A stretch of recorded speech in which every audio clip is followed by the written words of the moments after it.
বিশ্বনবী মুহাম্মদুর রাসূলুল্লাহ সাল্লাল্লাহু আলাইহি ওয়াসাল্লাম একদা একটি মজলিসে কথা বলেন। কি বলেন? কথা বলেন। ইউহাদ্দিসুল কাওমা, কথা বলেন।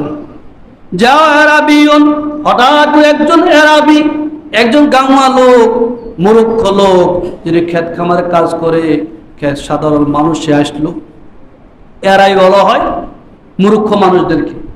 আমাদের দেশে সাধারণ মানুষ আছে না, লেখাপড়া নাই, কি নাই, লেখাপড়া নাই, ছোট লেখাপড়া করে নাই, এবং কোন রকম ক্ষেত খামারে কাজ করে, এবার দস্তখত করতে পারে না। কি পারে না? দস্তখত করতে পারে না। সাধারণ মানুষ সে কি করে?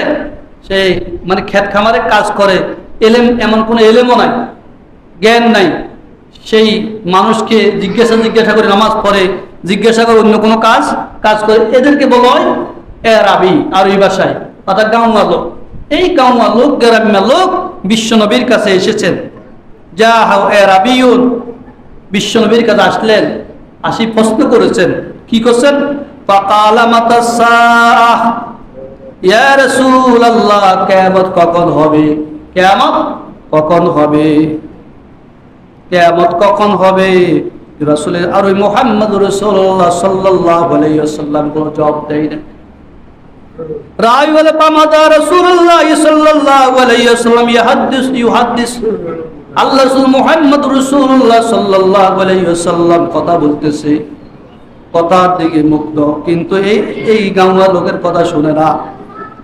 পালা বাদুল কওম, আর কোন কেউ বলতেছে সামিয়া মাকাল, সেই যা বলেছে রাসূল শুনেছে, কিন্তু ফাকারাহু মাকাল, আল্লাহ রাসূল মুহাম্মদ রাসূলুল্লাহ সাল্লাল্লাহু আলাইহি ওয়াসাল্লাম তার কথাকে অপছন্দ করেছেন। কেন অপছন্দ করছেন? রাসূল তো জানে কিয়ামত সম্পর্কে, আল্লাহ জানে, আর কেউ জানে না।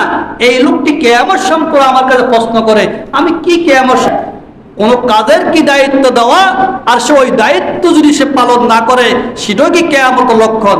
আজকে আমরা আমাদের দেশে, আমাদের সমাজে, আমাদের রাষ্ট্রে বহু অযোগ্য মানুষকে আমরা বিভিন্ন কাজের দায়িত্ব দিয়ে থাকি, কিন্তু সে ওই কাজের অবহেলা করে, ওই কাজের দায়িত্ব কি পালন করে না, সে কি আমানত খেয়ানত করলো না?